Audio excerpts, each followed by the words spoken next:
There's no short, glamorous answer to how to leave work at work, but it is possible. If you want the shortcut, then the answer to how to do that is discipline. My name is Jules Wyman and I'm a personal and executive coach, and for the last 15 years I've been working with clients across the private, public and voluntary sector of all levels, and I notice certain themes that come up over and over again. And in the last 12 months throughout the pandemic, one of those key themes is how can I leave work at work? Because more and more people are obviously working at home, but also the pressures in some industries have really changed. How can I make sure that I am switching off and giving myself the headspace, that freedom, the clarity to be able to give my own life, my home life, attention, rather than feeling like work is permeating across every single thing? So as I said at the beginning, there are no shortcuts, but what I do want to share with you in this video is exactly how you can leave work at work. Now, I'm not a magician. These things will only make a difference when you apply them. And when you do apply the techniques I'm about to share, then you will start to notice that you have that clarity and you've got those boundaries in place.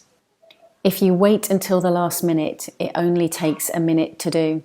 It's an extract from Parkinson's law, which is the adage that work expands to fill the time available to its completion. If you think about it, when you've got time booked off, you work to get as much done as possible until you've got that clock off time. But the moment you've got that clock off time, the work either gets handed over to somebody else, know that you're going to pick it up when you get back, or there's a recognition actually it never needed to be done in the first place.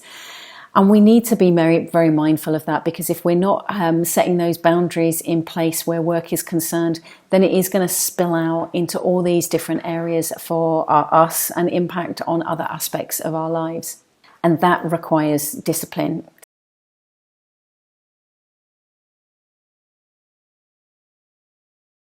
It's not a glamorous word, it's not sexy in any way, shape or form, but discipline truly does equal freedom. Now, with all the changes that we've been experiencing over the past 12 months with work environments, with schools, with shops, with facilities all changing or closing or opening, or the things being restrictive, then it's been hard to find a routine. But when you do find a routine, and find a routine that works for you and the environment that you're in and for those around you, then that's going to support you to be able to be disciplined to create exactly what it is that you're looking for, which is that freedom. Now, don't get me wrong, I'm not somebody who revels in routine in any way, shape or form. For me to get into a routine, especially when I was a child, was not fun for my parents. But now I do recognize that routine is what brings me freedom, because when I have the clarity that between this time and that time, this is what I'm going to be doing, and I focus solely on that, this is where the Parkinson's law comes in, is that I make sure that my work only fills that time. And then outside of that, whatever else I'm dedicating my time to, that has my attention. I'm not you. I don't know what your lifestyle is like. I don't know what your lifestyle requires. But what I'm going to ask you to do right now is take a moment and really look at what routine would be really helpful for your lifestyle. What do you really need to start doing that's going to support you in order to be able to leave work at work? And just jot down some immediate ideas.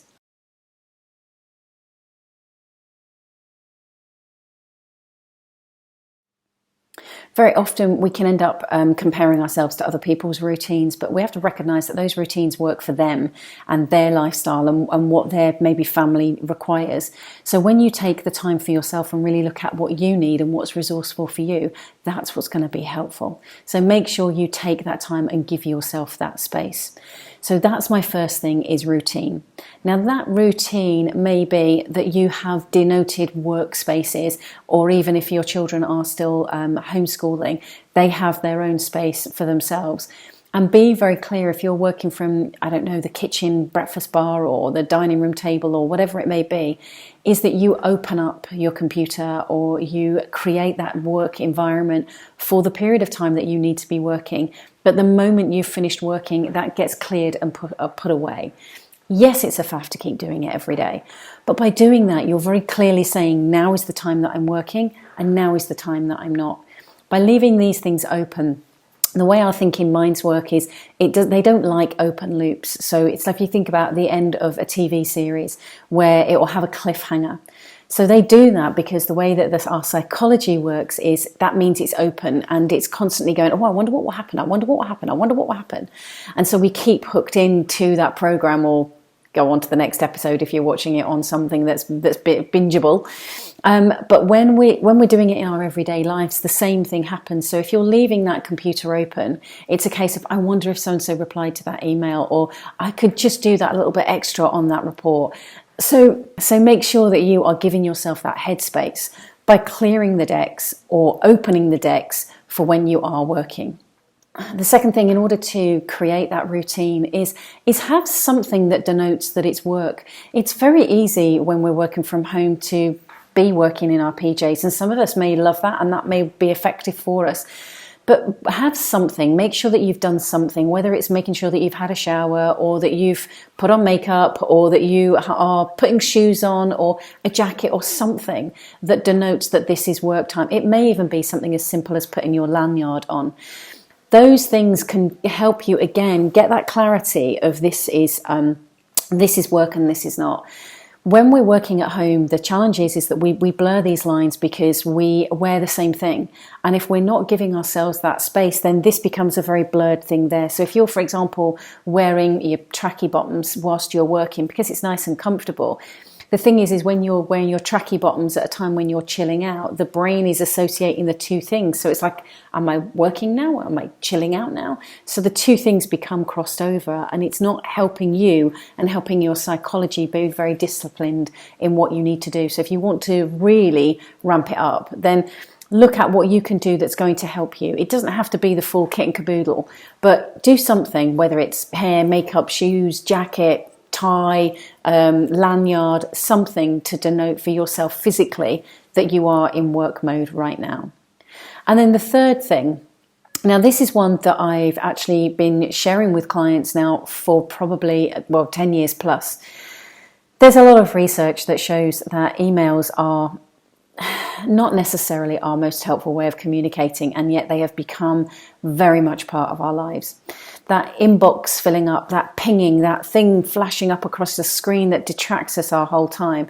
The impact that has is 1 minute of distraction has an impact of us losing focus for a good 15 to 20 minutes. So we need to make sure that we are focused on whatever it is that we're doing at that time. Now, a great way to be able to do that is switch off your emails and only check them at certain points of the day and be routine with that. So great ones are 9, 12 and 3:30, for example. If that's when you check your emails, so that you're doing it at the beginning of the day, the middle of the day and toward the end of the day.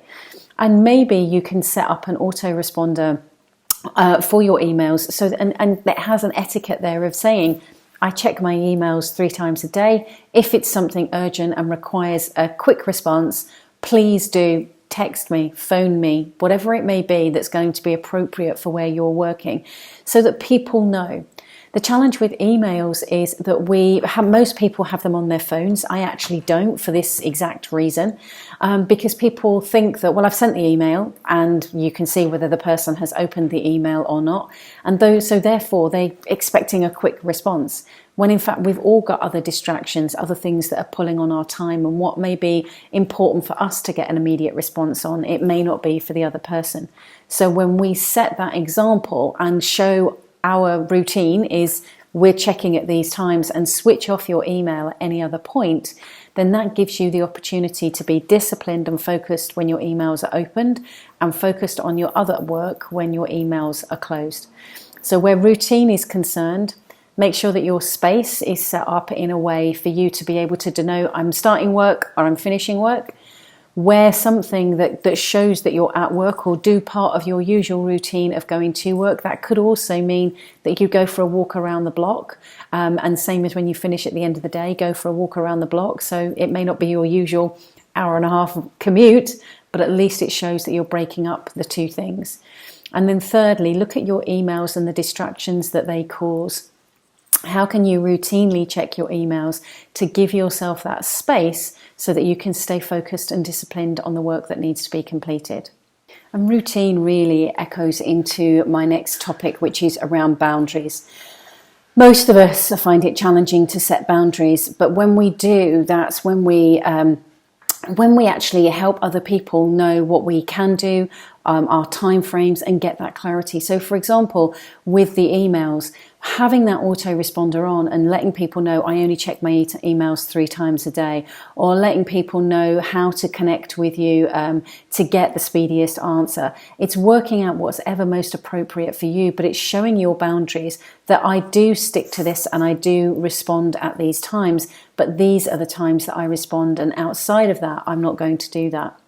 One of the blurred lines that seems to have crept in, and I think it's been exacerbated over the last 12 months, but in all honesty, it was there beforehand. I think that the pandemic has just magnified the problem, is that because people are checking these quite a lot, that they check their work emails thinking, well, if I just get those down and reply to those, then it will make it easier for tomorrow. But that means that they're doing that after the kids have gone to bed, and then they're doing that at 10 o'clock at night, and then they're doing that at 11 and midnight, and then they're wondering why they're struggling to go to bed. If you want to make sure that you are sticking to your routine and sticking to those boundaries, then you need to be able to show other people that you're doing that. Now, where boundaries are concerned, obviously there becomes this dancing question around, but my boss expects this, or my line manager expects that. It's about having those appropriate conversations and looking at what it is that you can do.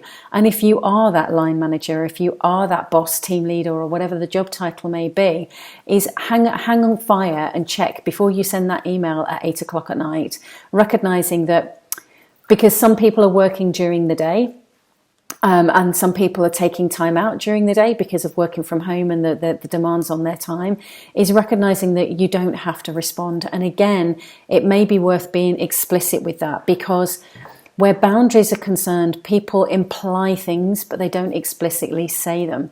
So I will quite often send an email to one of the ladies that works to me, and I will send them at all times of day, and I've sent them to her when I know she's off, but I will clearly state in the subject heading, I do not expect you to read this until you're back, or I do not expect to reply until you're back, or whatever the time frame may be. But we need to be explicit. Now, if that person then chooses to reply, then that's about their boundaries. But we need to be very clear with our own, both for ourselves and our expectations of other people. The other boundary that we need to put in place for ourselves is around breaks, because ultimately we've become busy fools. And this is why it's important to look at the Parkinson's law and about how work will expand to the time that's available for its completion. And unless we are focused and disciplined, so switching off our emails and denoting that time, actually we just keep going and keep going and keep going, and that does not make a healthy way of living. The research that's showing up across the last 12 months of the impact, not just of the situation, but the change in working environment and the expanded hours, is impacting people both mentally and physically. And there are things that we can be doing for ourselves and taking responsibility for ourselves.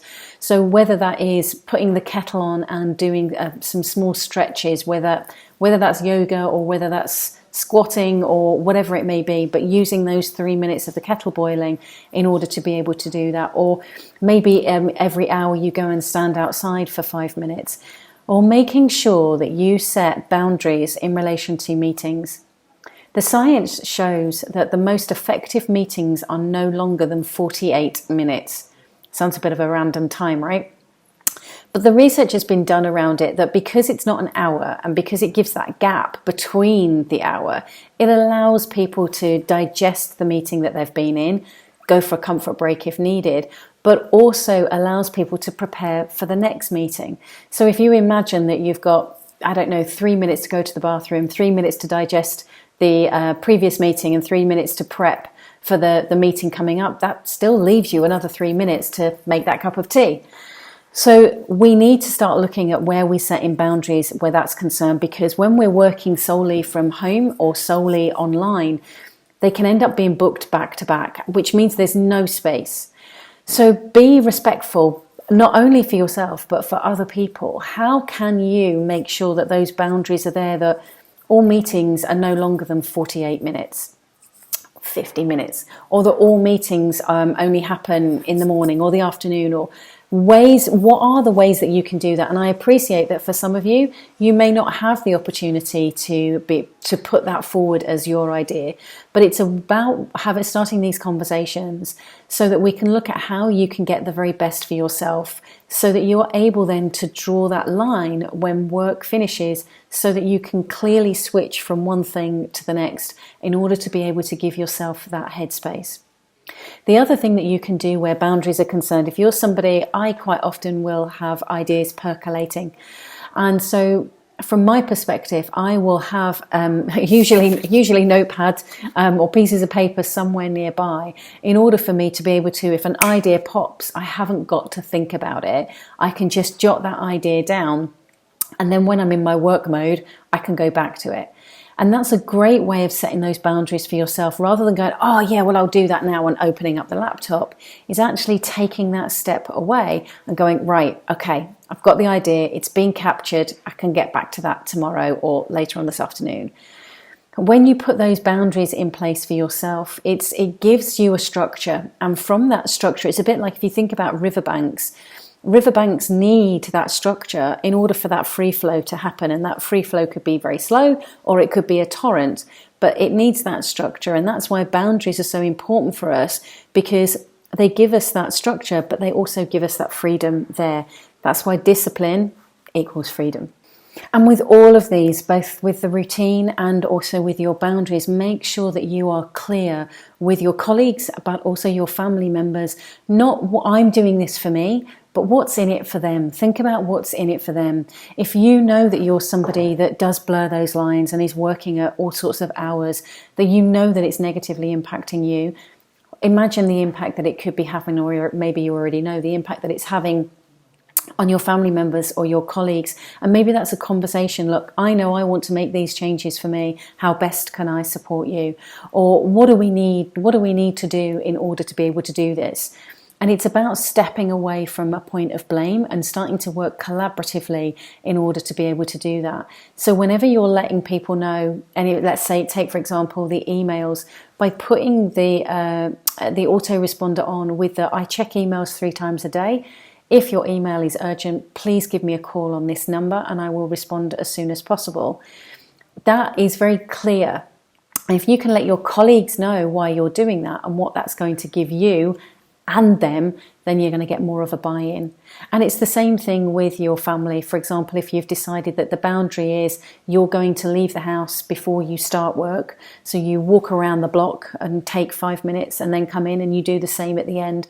Give them a reason for that. What benefit is that going to give them? It's going to make it easier for mummy or daddy to switch off and imagine I'm leaving work at work. Or imagine that I am, on my drive home and have listened to a piece of music that's changed things for me. But get their buy-in so that they can support you within that. So we've looked at routine, we've looked at boundaries, now look at preparation. Now, some of you are going to be on it with preparation and you're going to be there, and there's others of you that know that you avoid things and put things off. None of this is rocket science, and I suspect that a lot of it you will have heard before. But there is a big difference between knowledge and wisdom. Knowledge is just information. Wisdom is actually applying that. So my invitation after this third section that I'm going to share with you is that you take this information and you choose one thing. And once you've chosen that one thing, you look at, okay, what do I need to do to put that one thing into practice? And then speak to, and actually this is part of preparation, speak to whoever you need to in order to be able to sort that. So whether that is a family member, whether that's colleague, whether that is a friend, who do you know that can support you in relation to putting this new thing into practice? And it may be that you look at a colleague, you've both chosen something off the webinar, and therefore you both decide to apply that, and you can become accountability and support partners for each other. But the preparation comes down to you choosing that one thing and applying it. Now, on a day-to-day basis, most people have a big list. So what I would invite you to do where that's concerned, and this actually helps you where Parkinson's law is concerned, is to look at how you can take from that big list and actually apply what needs to be done that day. You get your sheet of paper, or if you're a digital person, then you do it on the computer, is that you write out everything that you need to get done. So that's work and home and personal and family, everything that's on your mind. Get the whole lot out into one sheet or one area, so you've got everything there. And it might be that you want to color code it so that you know the differentiation between work and family. But when you can give yourself that space to be able to get it all down on one sheet, that will give the opportunity for you to then step away and know that that's closing that loop off again. It's giving yourself the brain the opportunity to know everything is down in one place. Now from that, you then distill it into, okay, well, what needs to be done each week? And still keeping it all, family and work all together, what needs to be done this week, this forthcoming week? What do I need to do from that big list? And when you look at that, as you're writing that list out, is then start to look at, are there certain things that need to happen by or on certain days? Are there certain things that are then prioritized? So you can start thinking about that needs to be done Monday, that needs to be done Tuesday, but actually that one thing needs to be done first. And when you're going through that, see if you can narrow it down to no more than 3 things a day. And I recognise there's going to be some things that you have to do. So for example, picking the kids up or making that phone call or attending that meeting, they may be things that you can't move, and they do happen. So those things, although you can't just say, well, they're my 3 things, I'm not doing anything else. Then look at, well, what's the priority that needs to go within those things that is doable within that time frame. Remembering Parkinson's law, if we think we haven't got the time for something, then actually we haven't. But we can, if we leave it to the last minute, very often it only takes a minute to do. So the more that we can be mindful of the time that we've got and put our priorities in there and give them our attention, actually we become far more focused. You put that into play with then switching any distractions off, such as email. I didn't mention social media, but I'm sure that you get that I'm hinting at that as well. But when we switch our distractions off, then that focused time makes it far more easier. And then once you've got that, you know that this is what I'm doing on Tuesday. When you've ticked them off, don't add anything on until you're aware of how much time you've got, because ultimately phone calls happen or urgent things come in that need your attention. So that gets shifted around. So this is where you need to be disciplined of, am I avoiding doing things and saying that I'm being distracted by the email that's just popped up? Or actually, do I need to give this my immediate attention? And by giving it my immediate attention, that's going to make the difference. So start with your big list, distill that down. And as you're distilling it down into what needs to be done each day, prioritize that. And when you minimize that to around about 3 things that you're going to get done each day, you'll be amazed at how much you accomplish, because your brain's not looking at that big long list and thinking, oh, there's just so much I need to get done. It's looking at a much smaller list. And when that only has our attention, that seems digestible. You know, it's the cliched thing of how do you eat an elephant, 1 bite at a time. Well, it's by bringing it down to making it manageable. Now, when you get those 3 things done, you can then go back to your big list and pull something forward. But you've got to do those 3 things first. And I would always start with a thing that you don't want to do. So for example, for me, if any of you have ever seen me speak before, you've probably heard me mention spreadsheets. I've got a sneaking suspicion that some of you on here will love spreadsheets. I don't. They're not the most exciting thing in the world for me. I know there are some people that absolutely love them. But the thing is if I know I need to do something that's spreadsheet related in some way, shape or form, I will make that the thing that I need to do first. Because once that's out of the way, the other stuff's fun. So I get the thing that I don't want to do out of the way first and foremost. And I also look for if I can do it in a creative way, because the way that I work is I'm far more creative first thing in the morning. That's not the same for everybody, but I would start to look at where your energy is concerned in order for you to be able to do that. So we've got our big list, we've distilled it down and put priorities there, and then we've flipped that to make sure that the things that we're doing first are not only priorities, but usually the thing that we're avoiding as well. So they're the 3 things: routine, boundaries, preparation. I did warn you it wasn't glamorous. Now, you don't have to do all of those and apply all of those in one fell swoop, and that's exactly what I would not recommend you doing. Go back through, if you haven't already made some notes, and go back through and listen to each of them again and choose the one thing. Apply that for a good month and see what the implications are. Now, I say a month because, one, there's research that says that that's how you put a habit into place, but also it gives you a good opportunity to really see, is this working? What's the implications here? How does this support my life? Does it help me leave work at work? Is it not? Do I need to adapt it? The more that you can do that, the better for yourself. So just choose that one thing. I've never been a fan of routine, boundaries, or even preparation, and I avoided it so much when I first started out in business 15 years ago. But I can tell you that now I've stopped resisting it. It's had the biggest impact on my life and makes things far more freer. And ultimately, it truly does give you the opportunity to leave work at work.